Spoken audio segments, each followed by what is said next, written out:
దేవుని నామానికి స్తోత్రం. అద్భుతమైన రీతిలో మరలా ఈ యొక్క 40 రోజుల ఉపవాస ప్రార్థనలో 32వ రోజులోకి దేవుడు మనల్ని నడిపించిన విధానాన్ని బట్టి దేవుని నామానికి మహిమ కలుగును గాక. అదేవిధంగా మరొక రోజు ఈ యొక్క వాక్యాన్ని పంచుకొనుటకు, మీతో కలిసి ఒక వాక్యాన్ని పంచుకొనుటకు దేవుడిచ్చిన ఈ యొక్క అద్భుతమైన అవకాశాన్ని బట్టి దేవుని నామానికి మహిమ కలుగును గాక. చూద్దాం, వాక్యం చదువుకుందాం. కీర్తనల గ్రంథము 42వ కీర్తన 5వ వచనం. నా ప్రాణమా, నీవు ఎలా కృంగి ఉన్నావో, నాలో నీవెలా తొందరపడుచున్నావో, దేవుని యందు నిరీక్షణ ఉంచుము. ఆయననే నా రక్షణ కర్తయు అనియు నా దేవుడనియు నేను చెప్పుకొనొచ్చు, ఇంకను నేను ఆయనను స్తుతించెదను. చూద్దాం, దావీదు అంటున్నాడు ఇక్కడ, నా ప్రాణమా నీవెలా కృంగి ఉన్నావు, నాలో నీవెలా తొందరపడుచున్నావు, దేవుని యందు నిరీక్షణ ఉంచుము. ఆయనే నా రక్షణ కర్త అనియు నా దేవుడనియు చెప్పుకొనొచ్చు, ఇంకను నేను ఆయనను స్తుతించెదను. చూడండి, నా ప్రాణమా నీవు ఎలా కృంగి ఉన్నావు. దావీదు తనకు తానే అంటున్నాడండి, నువ్వెందుకు కృంగిపోతుంటున్నావు శ్రమలను బట్టి, నువ్వెందుకు భయపడుతున్నావు శ్రమలను బట్టి, నాలో నీవు ఎలా ఎందుకు తొందరపడుతున్నావు. దేవుని యందు నిరీక్షణ ఉంచుము, దేవుని యందు నిరీక్షణ ఉంచుము. ఆయననే నా రక్షణ కర్త అని అంటున్నాడు. హల్లెలూయా. ఆయననే నా రక్షణ కర్త. నువ్వెందుకు తొందరపడుచున్నావు, నువ్వెందుకు భయపడుతున్నావు. దేవుని యందు నిరీక్షణ ఉంచుము.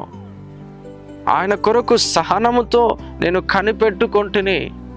ఆయన నాకు చెవియొగ్గి నా ప్రార్థన ఆలకించను అని అంటాడు కదండి. నేను దేవునికి సహనముతో కనిపెట్టుకొంటిని. చూడండి, అందుకనే నా ప్రాణమా నీవెలా కృంగి ఉన్నావు అని అంటున్నాడు. చూడండి, అప్పుడప్పుడు కొన్ని పరిస్థితులు, మనకు ప్రతికూల పరిస్థితులు మన జీవితంలోకి వచ్చినప్పుడు మనం ఏ విధంగా ఉంటాం, మన హృదయం ఎంతో కృంగిపోతూ ఉంటుంది కదా. మన హృదయం ఎంతో అలజడికి గురవుతూ ఉంటుంది, ఎంతో భయానికి గురవుతూ ఉంటుంది. ఇక్కడ దావీదు అదే విధంగా అంటున్నాడు, నా ప్రాణమా నీవెలా కృంగి ఉన్నావు, నాలో నీవెలా తొందరపడుచున్నావు.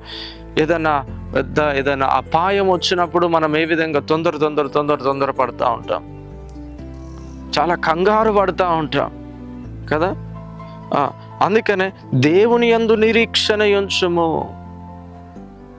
ఆయనే నా రక్షణ కర్త అని అంటున్నాడు. హల్లెలూయా, హల్లెలూయా. నువ్వు భయపడకు, దేవుని యందు నువ్వు నిరీక్షణ ఉంచు. ఎందుకంటే ఆయన నా రక్షణకర్త, నన్ను రక్షించగలిగిన సామర్థ్యము గలవాడై ఉన్నాడు. నిన్ను ఆయన రక్షించగల సామర్థ్యము గలవాడై ఉన్నాడు. ఈరోజు నీకుంటున్న ఆ యొక్క భయంకరమైన వస్తున్న పోరాటాలను బట్టి నువ్వు కృంగిపోతున్నావేమో, అనేకుల భయము చేత నువ్వు తొందరపడుతున్న పరిస్థితిలో ఉంటున్నావేమో.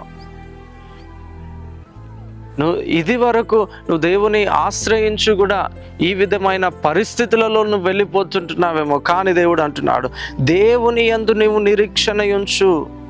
దావీదు అంటున్నాడు, నువ్వు దేవుని యందు నువ్వు నిరీక్షణ ఉంచు, ఆయననే నా రక్షణ కర్త. హల్లెలూయా. నిన్ను రక్షించడానికి ఆయనే ఉన్నాడు. కనుక నువ్వు ఏ విషయంలో నువ్వు తొందరపడకు, ఏ విషయంలో నువ్వు కృంగిపోకు. నువ్వు సంతోషంగా ఉండు, నువ్వు సమాధానంగా ఉండు. ఆయన ఖచ్చితంగా నిన్ను రక్షిస్తాడు అని తనకు తానే ఓదార్చుకుంటున్నాడు. ఎవరు? దావీదు. హల్లెలూయా. ఇలాంటి ఓదార్చుకున్నటువంటి పరిస్థితులు ఎంతమంది ఎదుర్కొన్నారండి? ఏం కాదు.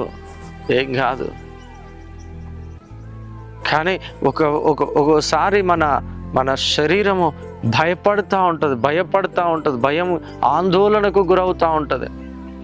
కానీ మనలో ఉంటున్న ఆత్మ మాత్రం ఏం కాదు.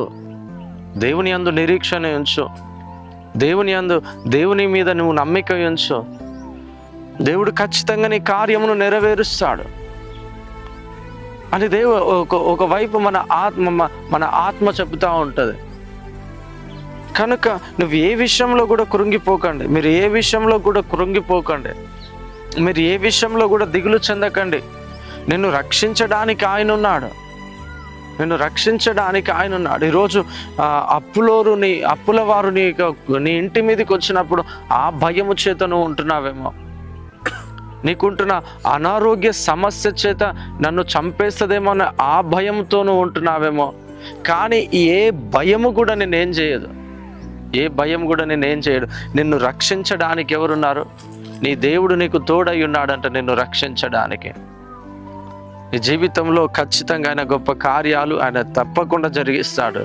కనుక ఏ విషయంలో కూడా భయపడకు, ఏ విషయంలో కూడా నువ్వు తొందరపడకు, నీ ప్రాణంలో ఏ మాత్రం కూడా కృంగనివ్వకు. ఖచ్చితంగా ఆయన యందు నువ్వు నిరీక్షణ ఉంచి, నువ్వు ఆయననే ఆధారం చేసుకున్నావు గనుక, నువ్వు ఆయన యందు నమ్మిక ఉంచి ఉన్నావు గనుక ఖచ్చితంగా దేవుడు నిన్ను విడిపించబోతున్నాడు. కనుక భయపడకు. ప్రార్థన చేసుకుందామా? పరిశుద్ధుడా, మహోన్నతుడా, మహాఘనుడా, సర్వశక్తిమంతుడా, ఇదిగో నాయన అద్భుతమైన రీతిలో తండ్రి, ఇదిగో నాయన తండ్రి, ఇదిగో నాయన మీ యొక్క ప్రియ కుమారులతో కుమార్తెలతో తండ్రి, ఇదిగో నాయన ఈ యొక్క వాక్యాన్ని పంచుకొనుటకు తండ్రి ఇచ్చిన ఈ యొక్క గొప్ప కృపను బట్టి, ఇటు గొప్ప అవకాశమును బట్టి నాయన నీకు వందనాలు చెల్లిస్తూ వస్తున్నాను తండ్రి. నాయన బిడ్డలను దీవించండి, ఆశీర్వదించండి. బిడ్డలు ఏ సమస్యలలో కృంగిపోయి ఉన్నారు నాయన, బిడ్డలు ఏ విషయంలో నాయన బిడ్డలు తొందరపడుతున్నారు తండ్రి, ఇదిగో నాయన వారికి కలిగిన భయములన్నిటిలో నుంచి నాయన మీరు తొలగించండి తండ్రి.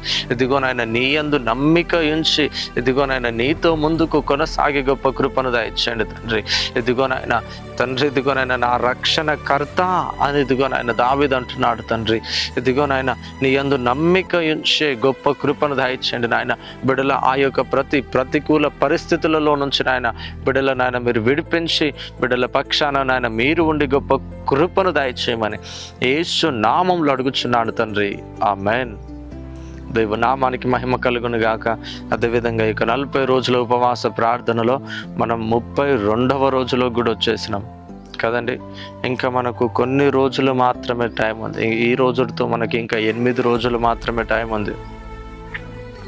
కనుక ప్రతి ఒక్కరు కూడా మీరందరూ కూడా ప్రార్థన పూర్వకంగా ఆ యొక్క సభలో మీరందరూ కూడా పాల్గొనండి. తప్పకుండా దేవుడు మిమ్మల్ని, మీ కుటుంబాలని తప్పకుండా దేవుడు దీవించబోతుంటున్నాడు. కనుక మరలా రేపు కలుసుకుందాం. అంతవరకు సెలవు. Thank you. Praise Lord. God bless you.